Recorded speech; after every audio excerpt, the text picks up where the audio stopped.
I thank you for clicking this video and listening to this recording. If you haven't listened to part 1, I recommend you to listen to part 1 first, but I'll continue here. Look, anytime you move a mountain, I'm speaking spiritual here, anytime you move a spiritual mountain, there are going to come physical and social and economic manifestations in what we call the natural realm. Look, when Christ said to speak to the mountain, he did not care about real physical mountains. He was speaking about spiritual strongholds, about tearing down strongholds. This is what he was speaking about. And look, often when you deal with a stronghold, you notice the branches and the fruits of the stronghold. Okay, imagine that the stronghold is a tree. Now Jesus used the metaphor of a mountain. Now I'm going to use the metaphor of a tree. Why? You understand why. A tree has roots that go deep into the ground, and the roots are sucking up the moisture and the liquid of the soil and it sucks up all the minerals from the soil and use all those minerals in the potential of the tree. So when the tree grows, it gets branches and fruits that can reproduce the same tree. We know how trees operate, okay? Now understand this. If there's a branch of a tree and you cut it off, it's just a branch. The roots are still there. So the branch can grow back, or you can have other branches that are now going to grow as compensation because this branch was cut off. That's how we often operate against what I call spiritual mountains. I'm saying this. That's how we often operate against demonic strongholds. A demonic stronghold, let me use plain language, it's a collective agreement at the disadvantage of certain people for the exploitation of the majority. That's what a demonic stronghold is. What we call society is a gathering, is a sum of demonic strongholds. Or another word for a demonic stronghold is a killing pact or a murder agreement. I've spoken about this stuff before. And most demonic strongholds, well, let me say that most demonic strongholds are agreed upon and sustained by worldly people. Even though they often are not aware of their own contribution, it's them keeping them around. So those demonic strongholds, or you can call them killing pacts or murder agreements, just like a physical mountain, it's something big, something people don't want to challenge. Because they've witnessed that those people that challenged those agreements got violence over them. And the community denies that they're the ones allowing and perpetrating the violence. So you have this killing pact established, and nobody wants violence to overcome them, or nobody wants violence to happen to them, so people they may not agree with the collective agreement, but they nevertheless honor it because they don't want bad stuff to happen to them. They don't want to get the negative attention upon them. Now, as a believer, you will encounter strongholds. Racism is a stronghold. You can have someone that is hated or disliked by his or her community, and his children have difficulty socializing. That's also strongholds.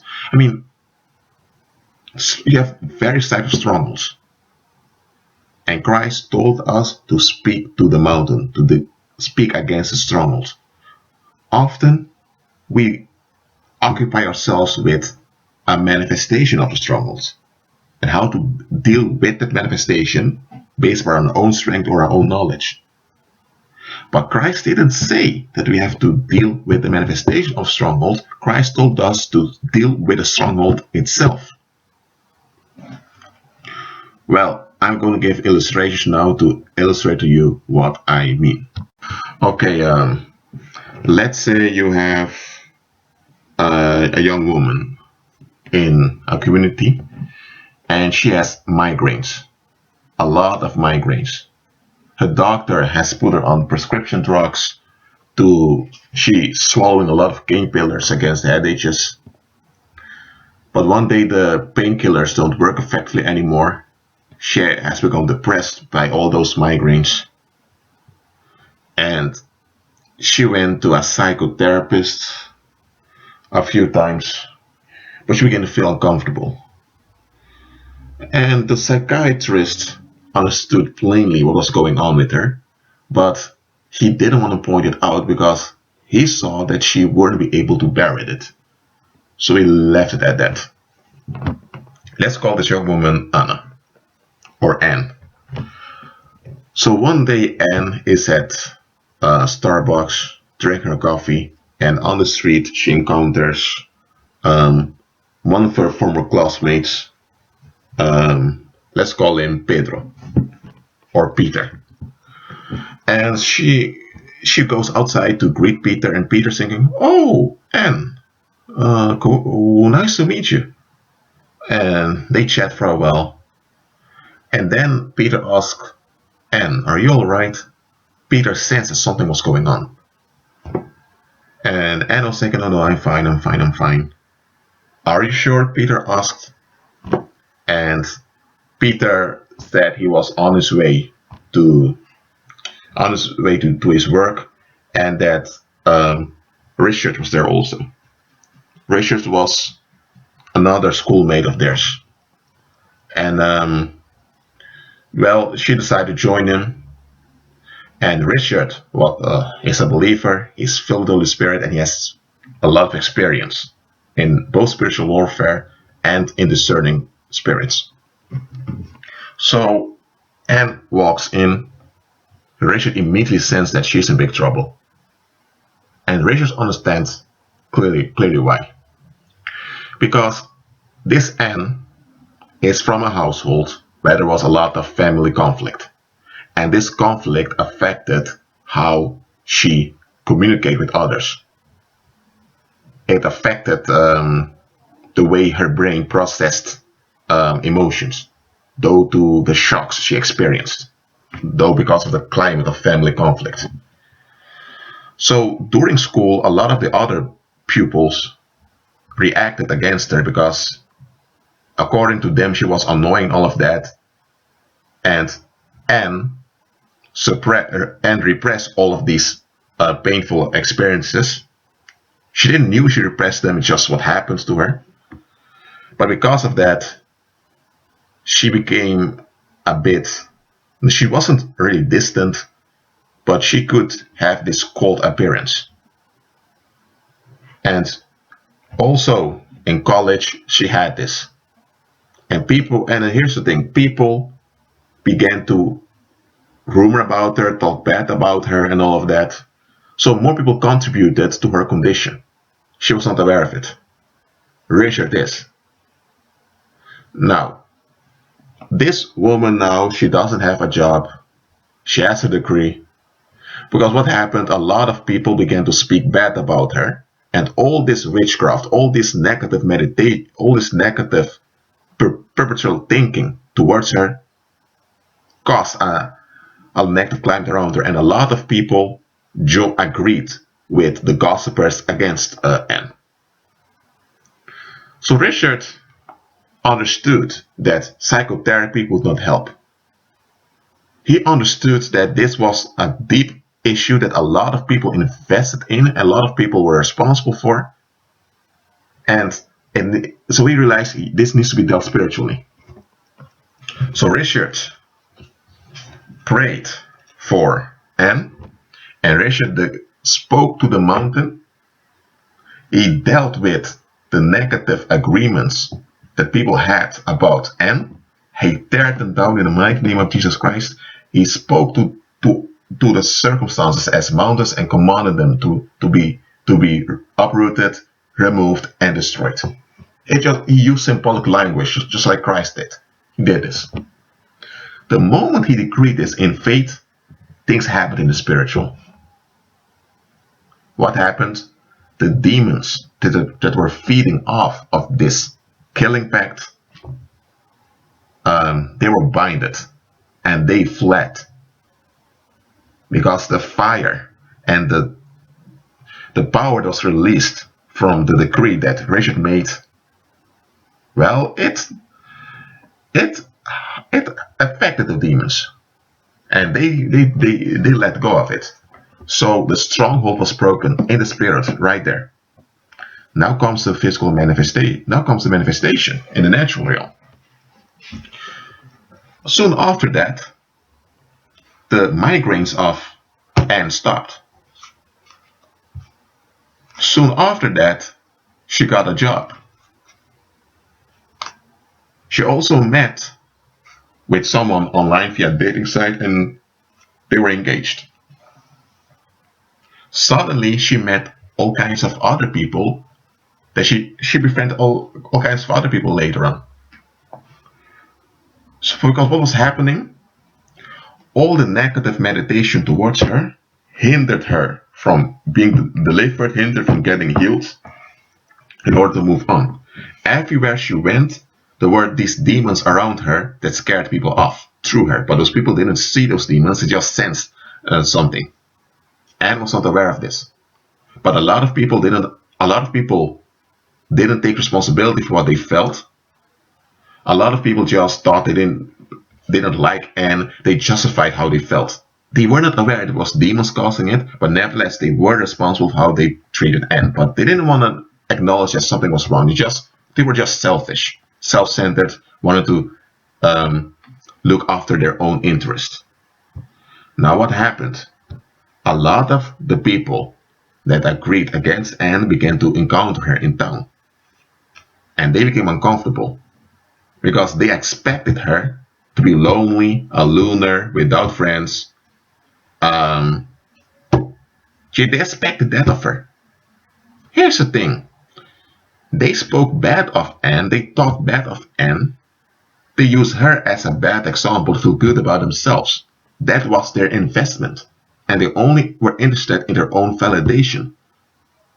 So now, and it was this holding on in their thinking and in their attitude that energized those demons, and that also energized the killing pact that was affecting Anne. But now that the killing pact was destroyed, their validation was gone. Now they were forced to change the way they thought about Anne. Now they had to acknowledge they were wrong against Anne. Now they have to change their attitude. And this is going to have all kinds of consequences for them. And they didn't want this to happen. But here's the thing. They didn't knew that someone prayed for Anne and that the stronghold was broken. They even knew there was a stronghold. But the breaking of the stronghold affected them anyway, because they were the stakeholders of that stronghold. So after a while, there were disturbances that began to happen in the lives of those people that agreed against Anne. And some of those people said that it had something to do with Anne. They didn't know what it was, but they realized it has to do with Anne. And they began to notice that since things are going well with Anne, things are going bad with us. Some came with the wrong conclusion that Anne practiced witchcraft upon them. This wasn't true. The truth was they practiced collective witchcraft on her. And now that it was broken, they as stakeholders had to deal with the loss. And now, things were alright with Anne, right? Well, she received a lot of retaliation against her. People out of nowhere came to accuse her, things went out of the blue. People were seeking fights with her. What was going on? All the people that invested in a bad view of Anne, their attitude did not benefit them anymore. Now all the dissatisfaction remained with them, and the people around those people, their spouses, friends, colleagues, they all had to deal with the dissatisfaction that manifested in the former stakeholders of the killing pact that was affecting Anne. Now, some of those, let's say there was this Bob, who was a teacher at the school, who also agreed against Anne. Now Bob has this dissatisfaction that affects him, because that dissatisfaction is not going to the demons anymore to energize the killing pact. Now his wife, his colleagues, and everyone else has to deal with it. Now his wife goes to a clairvoyant, and the clairvoyant, well, the fortune teller, again, I'm using this in this example. I'm not advocating you to go to fortune tellers, absolutely not. The fortune teller told the wife that there was this pupil, this student that had class with him. That student had a man praying for her, and everyone that agreed with everyone that had bad agreements against Anne, the bad agreements were broken, but now there are consequences for those people that agreed with it. And then the wife understood. But the wife was upset because the wife was selfish. She only cared about her interest. She didn't want to deal with the dissatisfaction and all the consequences, so she asked the fortune teller, who is this guy? And the fortune teller was only received, well, it's a guy that went to the same school as theirs. I believe his name starts with an R, or Richard, Rick, or something like that. So after that, the wife goes to the yearbooks to find out who this Rick or Richard was. She finds out there was only one guy with that name that was a student of her husband. And now, not only did the wife begin to invent rumors about Anne and having people troll Anne, she also wanted to fight Richard. She wanted to take out her anger against Richard. Why? Look, that's how worldly people are.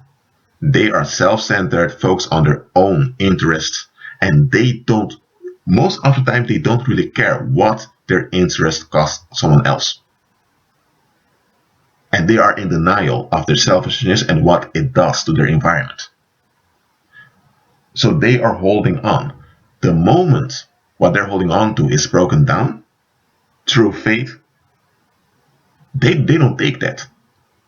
Okay.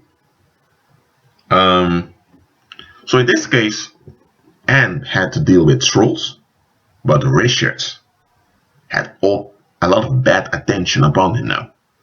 The wife of that Bob was on him. That wife began to speak to other people about how this Richard ruins her life. And people believed the lies that that wife was speaking, so now you have more people hating Richard. But Richard was operating in the spirit. He carried the shield of faith, and because of that, the people that targeted him, they couldn't reach him. But Richard did sense that there was something coming against him. He did sense that danger was approaching, but the danger never reached him. Why? Because he had the shield of faith. Now, why did I make this illustration? Because you need to understand.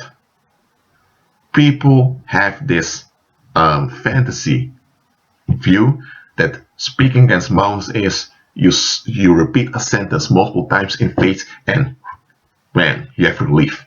Things are all right. It doesn't work that way. When a stronghold is broken down, it happens in the spirit first. When the paranormal structure is broken down, all that depends upon that structure and all that sustains it will be broken down also.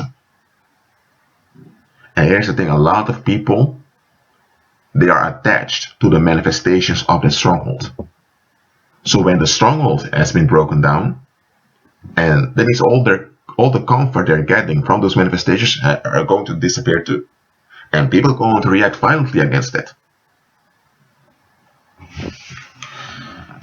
Often, believers underestimate the power of their prayers.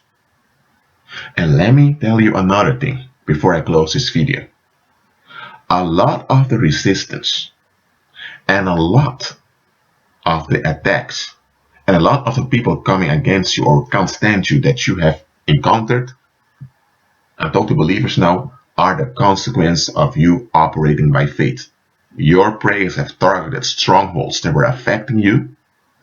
You had victory over those strongholds, but now you have the retaliation from both the unclean spirits and the people that held on to the manifestations of those strongholds. Now you're dealing with that. But you're thinking now, probably, that you're doing something wrong because you have all these issues coming against you, and those problems and afflictions are appearing out of nowhere. Let me tell you, you are on the right path. Alright? There's nothing wrong with you. Okay, this was the 2-part summary series about moving mountains. There's more to tell about moving mountains, but I just want to make plain onto you that moving mountains, there's more coming to it than just repeating some sentences against a situation and expecting relief. The reason why Jesus told us to target the mountain is because he wants us to pursue long-term solutions. You can speak and use faith against a circumstance, but it's just a circumstance. I'm not saying you should not address circumstances, you should. But address circumstances, but also address the stronghold behind it. And count it all joy, all the retaliation and resistance you will endure for targeting those strongholds. That being said, be at peace. Shalom.